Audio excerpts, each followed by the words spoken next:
धर्मराज की धार्मिकता।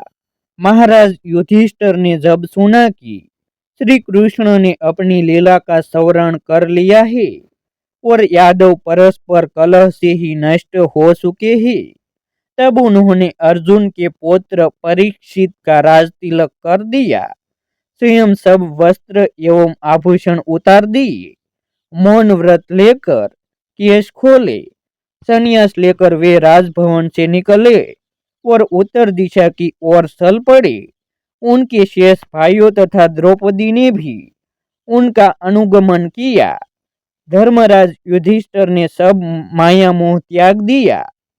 उन्होंने न भोजन किया, न जल पिया और न विश्राम ही किया।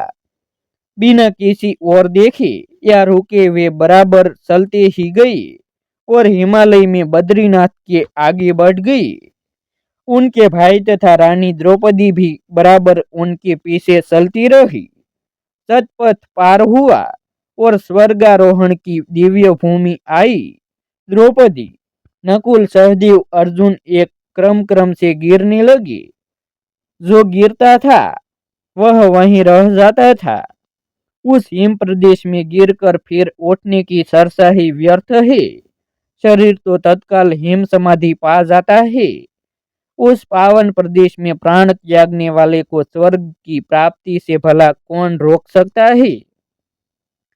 युधिष्ठिर न रुकते थे और न गिरते हुए भाइयों की ओर देख ही रहे थे। वे राग द्वेष से परे हो चुके थे। अंत में भीमसेन भी गिर गए। युधिष्ठिर जब स्वर्गारोहण के उच्चतम शिखर पर पहुंचे तब भी अकेले नहीं थे। उनके भाई और रानी द्रौपदी मार्ग में गिर चुकी थी, किंतु एक कुत्ता उनके साथ था।